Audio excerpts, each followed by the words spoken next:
두 친구가 산에 나무를 합니다. 한 친구는 시간을 아껴가며 땀을 뻘뻘 흘리고 나무를 하고, 가끔가끔 옆에 친구를 보니 그저 앉아서 쉬는 시간이 일하는 시간보다 더 많아 보이게, 눈에 띄게 쉬고 있는 거예요.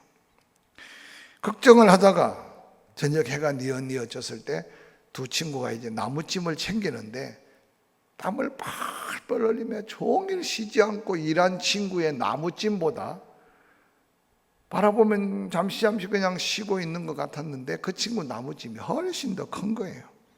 그래서 땀 흘려 열심히 일한 친구가, 아니 도대체 내가 볼 때 늘 놀아 보이는데 어떻게 네가 그렇게 나무찜이 나보다 크냐라고 묻습니다. 그때 한 친구가 말합니다. 네가 쉬지 않고 일을 할 때 나는 50분 일하고 10분을 쉬고 일했다.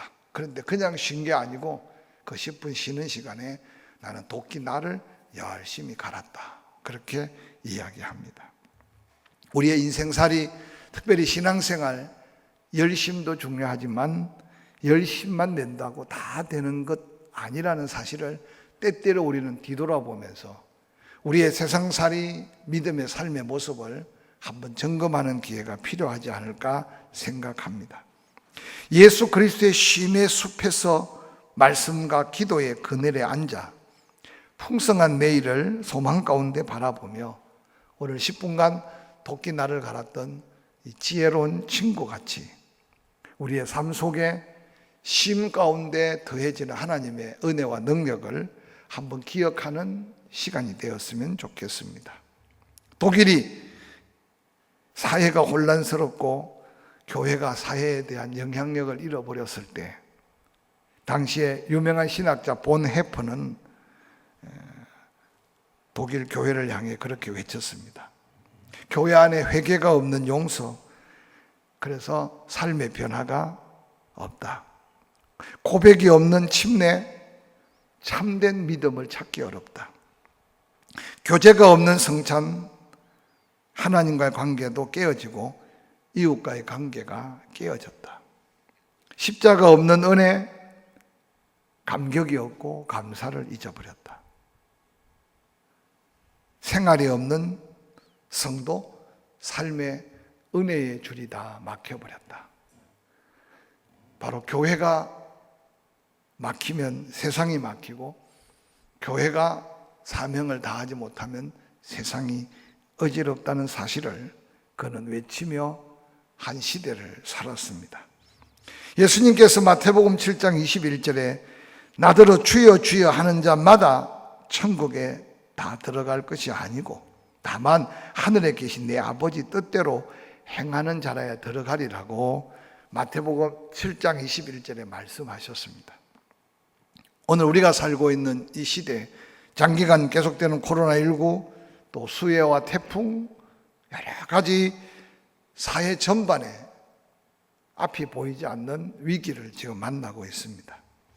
이런 생활 속에 오늘 세상 사람들은 각기 제 하고 싶은 대로 판단하고 말하고, 정치인들 또한 자기 인기 발언을 하고 자기 살 공리를 찾겠지만, 세상을 바라보는 하나님의 눈으로 이 세상을 바라본다면 오늘 바로 교회의 모습이, 교회 안의 성도의 모습이 어떠해야 될까, 한번 다시 도전받는 시대 속에 살고 있지 않는가 생각해 봅니다. 오늘 예수님 말씀대로 우리는 과연 말씀을 듣고 믿노라 하면서 행함이 따르는 믿음으로 하나님께 영광을 드러내고 우리의 믿음을 통해 세상 앞에 당당히 설 수 있는가라고 되물어야 될 때 우리가 이 시점을 살고 있습니다. 나는 하나님의 뜻을 행하고 사는가? 누가 나에게 어떤 신앙의 사상을 가져와서 나를 미혹해도 나는 말씀 앞에 당당히 설 수 있는가? 그래서 지금 나의 모습 속에 나는 영적으로 하나님 앞에, 사람 앞에 당당한 자존감을 가질 수 있는가라고 한번 물을 수 있었으면 좋겠습니다. 오늘 본문의 말씀은 누가를 통해 하신 말씀인데, 누가는 예수 그리스도께서 두 종류의 사람을 오늘 이 세상 속에 비교하며 보여주고 있다는 겁니다. 특별히 본문과 동일한 말씀으로 마태는 두 사람을, 한 사람은 지혜로운 사람, 한 사람은 어리석은 사람으로 분류합니다. 그런데 오늘 누가는 행함이 있는 사람, 행함이 없는 사람으로 분류하고 있습니다. 예수 그리스도께서는 엄중하게 책망합니다. 어찌하여 내가 말하는 것을 행하지 아니하느냐라고 책망하고 있습니다. 오늘 성령 받은 누가를 통해 기록하여 책망하는 이 말씀이 그저 예수님 당시에 어리석은 자들에 대한 책망이 아니고 오늘에게도 우리에게 읽혀지고 들려지는 것은 우리에게 들려오는 도전의 음성으로 함께 들을 수 있기를 주의 이름으로 간절히 축원합니다. 2004년 12월 동남아를 강타한 쓰나미를 기억하실 겁니다. 그 당시에 우리 교회 가정 중에 한 가정이 그곳으로 신혼여행을 떠났습니다. 소식이 하루 이틀 닿지 않고 얼마나 주변에 많은 긴장을 했는지 모릅니다. 아마 그 부부는 지금 영상으로 설교를 듣는다면 그 쓰나미의 위력 속에 어떻든 특별한 섭리 가운데 그곳에서 위험을 당하지 않고 편안하게 신혼여행을 마치고 돌아온 그 추억은 또 하나의 간증거리가 될 것입니다. 이 땅에 지진을 당했습니다. 코로나19로 고통을 받습니다. 태풍으로 인하여 상처 입은 심령들도 많습니다. 이런 자연적인 여러 가지 재해나 위기를 바라보면서 아무리 인간이 튼튼한 구조물을 가지고 무언가 만들어 놓아도 하나님의 역사하시는 어떤 자연의 힘 앞에 얼마나 무용한가를 우리는 깨닫게 됩니다. 특별히 울릉도에 지난 매미 때 울릉도에 목회하는 목사님들이 그렇게 말씀해요. 아이고 목사님 대단했습니다. 어떤 사람이 손으로 만들어 놓은 거는 전부 다 파괴되고 일어나고 여러분들 뉴스를 봤겠지만 거의 3, 40톤 넘는 그 엄청난 파도를 이기라고 만들어 놓은 게 그저 파도 바람에 날려서 그냥 길 위에까지 올라오는 여러분 직접 부딪혀 보지 않고는 경험할 수 없는 엄청난 파괴력입니다. 콘크리트의 그 큰 더미를 그 파도들이 무너뜨려 놓은 방파제를 여러분은 보았을 겁니다. 특별히 포항 땅은 지진을 한번 겪으면서 지진의 두려움과 또한 지진 앞에 단단히 설 수 있는 건물은 어떤 건물인지 우리는 눈여겨보았을 것입니다. 이제 이 세상을 살아가는 우리를 향해 예수님은 집을 짓는 인생을 살고 있다라고 말하면서 똑같은 세상 속에 똑같은 환경 가운데 인생의 집을 짓고 살아가는데 마태는 지혜로운 사람이 있고 어리석은 사람이 있다. 누가는 행함이 있는 사람은 행함이 없는 사람이 있다. 그러므로 이 환난의 때 우리의 믿음을 한번 점검하는 귀한 기회를 본문을 통해서 찾을 수 있었으면 좋겠습니다. 먼저 우리가 지은 콘크리트 집이 아니라 믿음으로 집을 짓고 있는 우리의 인생의 집은 과연 안전한가? 라고 물어가면서 한번 점검해 보시기를 바랍니다. 오늘 보면 누가복음 6장 47절 위에 이렇게 말합니다. 내게 나와 내 말을 듣고 행하는 자마다 누구와 같은 것을 너희에게 보이리라. 집을 짓되 깊이 파고 주초를 반석에 놓은 사람과 같으니 큰 물이 나서 탕류가 그 집에 부딪히되 잘 지었기 때문에 능히 요동하지 못하게 하였거니와 듣고 행하지 않은 자는 주초 없이 흙 위에 집을 지은 사람 같으니 탕류가 부딪힘에 집이 곧 무너져 파괴됨이 심하니라 하시니라. 이 세상을 사는 사람이라면 누구나 다 집을 짓는 사람들 대부분 잘 지으려고는 하는데 무너지지 않는 집을 짓는 비결을 몰라서 어느 날 한순간에 무너져 버린 집 앞에 탄식하는 것을 볼 수 있습니다. 이제 과학이 발달할수록 건축의 설계, 특별히 기초 토목 설계가 얼마나 중요한지를 깨달아가고 있습니다. 오늘 본문에 예수님께서 아름다운 집을 짓는 자 홍수를 대비하여 설교하라고 부탁하는 겁니다. 갑자기 큰 물이 닥칩니다. 그런데 상상할 수 없었던 결과가 오늘 본문에 나타납니다. 마태복음에도 7장 24절 그러므로 누구든지 이 말을 듣고 행하는 자는 그 집을 반석 위에 지은 지혜로운 사람 같다. 비가 내리고 창수가 나고 바람이 불어 그 집에 부딪히되 무너지지 아니하나니 이는 추초를 반석 위에 놓은 까닭이요 나의 이 말을 듣고 행하지 아니하는 자는 그 집을 모래 위에 지은 어리석은 사람 같으니 비가 내리고 창수가 나고 바람이 불어 그 집에 부딪히되 무너져 그 무너짐이 심하니라. 이번 태풍 때도 20층 이상 되는 아파트에 산 분은 아파트가 흔들렸다는 이야기들을 합니다. 그 바람에. 저는 그래서 무슨 말, 그래도 콘크리트 덤이 아파트가 무슨 흔들려. 아니라고. 화장실에 앉아있는데 물이 흔들리고 또한 등이 흔들리고 여러분 어떻게 느끼는지 모르겠지만 상상할 수 없는 위기가 우리 인생에 닥쳐온다는 사실이에요. 그런데 그 기초를 어디 두었느냐에 따라서 칭찬받는 믿음을 가질 수도 있고 아니면 엄청난 책망을 받을 수도 있다는 사실을 소개하고 있습니다. 혹이라도 저와 여러분의 삶을 한번 돌아보며 무미건조한 무익한 믿음의 삶을 살고 있지 않는가 먼저 한번 점검해 보시기를 바랍니다. 누가복음 6장 49절에 듣고 행하지 아니하는 자는 추초 없이 흙 위에 지은 사람과 같으리니 탕류가 부딪힘에 집이 곧 무너져 파괴됨이 심하니라. 무너져 파괴됨이 심하다고 그 결과를 말씀하고 있습니다. 예수 그리스도의 말씀을 듣고 행하지 않는 사람을 누구라고 말하는가? 마태복음 7장은 그렇게 말합니다. 그날에 많은 사람이 나더러 이르되 주여 주여 우리가 주의 이름으로 선지자 노릇을 하며 주의 이름으로 귀신을 쫓아내며 주의 이름으로 많은 권능을 행하지 아니하였나이까 하리니 그때 내가 그들에게 밝히 말하되 내가 너희를 도무지 알지 못하니 불법을 행하는 자들아 내게서 떠나가라 라고 주님은 말씀하셨습니다. 오늘 안타깝게도 듣고 행치 않는 사람, 무너짐이 심한 그들은 누구냐? 주여 주여 외치는 자들이었다고 하는 이 말은 오늘 우리가 신앙생활하면서 말만 번지런하게 행함이 없는 바로 주여 주여 외치는 자들이 혹 우리가 아닐까? 선지자 노릇을 한 사람이라고 말합니다. 능력도 행했습니다. 귀신도 쫓아내고 많은 권능을 행한 자라고 말합니다. 근데 마지막 예수님의 그 심판적 말씀은 불법을 행했기 때문에 하나님 나라에 갈 수 없는, 아니 인생 집이 파괴되는 부끄러움을 당한다고 말씀합니다.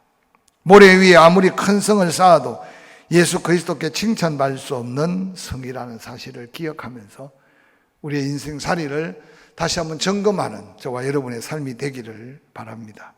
혹시 주님과 상관없이 너무 바쁘지 않습니까?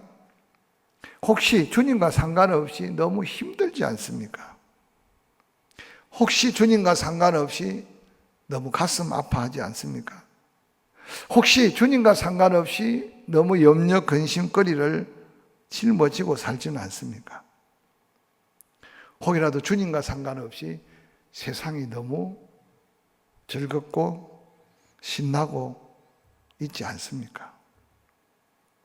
잠시라도 자신의 모든 것을 내려놓고 예수 그리스도 앞에 좀 더 한 걸음 조용히 다가서서 지금까지 지어오던 집의 기초를 다시 한번 살펴보시길 바랍니다. 반석입니까? 모래입니까? 반석입니까? 흙입니까?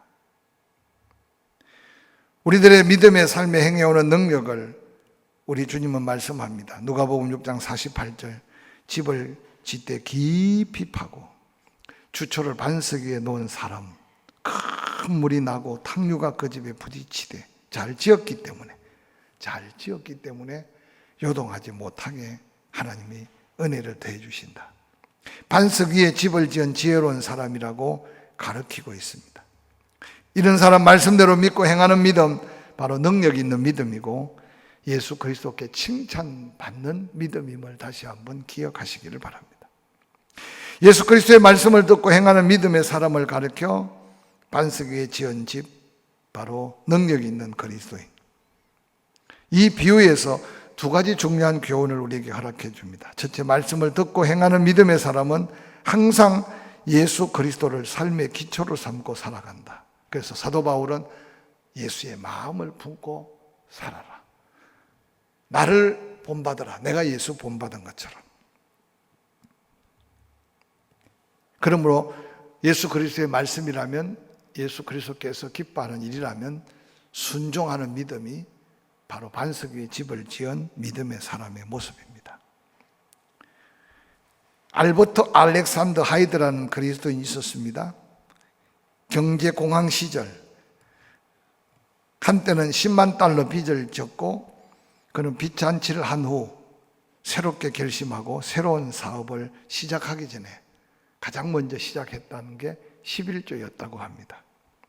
경제공황 속에 모두가 다 부도나는데 10만 달러 빚잔치를 하는데, 빚잔치를 하면서 제일 먼저 다시 시작한 게 11조였대요. 주변에 많은 사람들이 제정신이냐고 비난했습니다. 근데 그가 당당히 외쳤던 것은, 내가 깨달은 것은, 내가 사업하면서 지금 부도나서 인생에 깨달은 것은 하나님의 빚부터 먼저 갚아야 된다는 걸 깨달았네 라고 말했다고 합니다. 그는 멋지게 제기했는데 하나님의 은혜를 덧입을수록 10의 2, 10의 3, 10의 4조까지 드리면서 헌신의 삶을 살았다고 합니다. 그가 바로 맨소레담으로 거부가 된 알버트 알렉산더 하이드라는 사람이었습니다. 11조를 내고 난 다음 새로운 아이디어를 하나님이 주셨고, 흔들리고 무너지지 않는 그 사업을 이루었던 맨소리담의 창업주 하이드의 믿음의 고백. 내가 깨달은 것은 세상의 빛을 갚는 것도 중요하지만 하나님의 빛을 갚는 게 우선순위였다는 걸 깨달았습니다.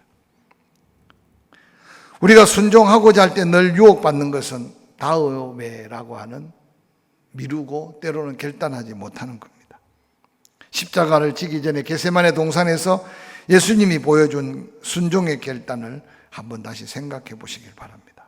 두 번째, 이 비유를 통해서 우리에게 주기를 원하는 하나님의 은혜는, 말씀을 듣고 행하는 믿음의 사람은 믿음의 대가를 지불해야 된다. 말씀을 왜 행할 수 없을까요? 믿음의 대가를 지불하는데 인색하거나 게으르기 때문에. 깊이 파고 주초를 반석 위에 놓는다는 것은 다른 사람보다 더 땀 흘리고 눈물 뿌리고 더 힘든 수고의 대가를 때로는 지불해야 됩니다. 말씀대로 순종하다가 손가락질을 받기도 하고, 때로는 조롱받기도 하고, 멸시와 천대를 당하기도 하고, 애매하게 손해보기도 합니다. 그런데 놀라운 것은 그 아름다운 대가 지불은 상상할 수 없는 하나님의 영광과 이어진다는 사실을 기억하시기를 바랍니다. 말씀을 마무리하려고 합니다. 오늘날 세상이 교회를 향해 믿음을 보여달라고, 세상이 교회를 향해 하나님의 살아계심을 보여달라고 지금 아우성 치고 있습니다. 그 아우성을 치다가 보여주는 사람이 없으니 도리어 이제는 불평하고 원망하고 손가락질하고, 그러고는 하나님의 영광을 가리고 있습니다. 남은 한 주간 또 어려운 여러 가지 삶의 환경 속에 우리가 짓고 있는 믿음의 집, 기초를 다시 살피고 하나님의 영광을 드러낼 수 있는 삶의 모습으로 남은 한 주간 승리하시기를 주의 이름으로 간절히 축원합니다.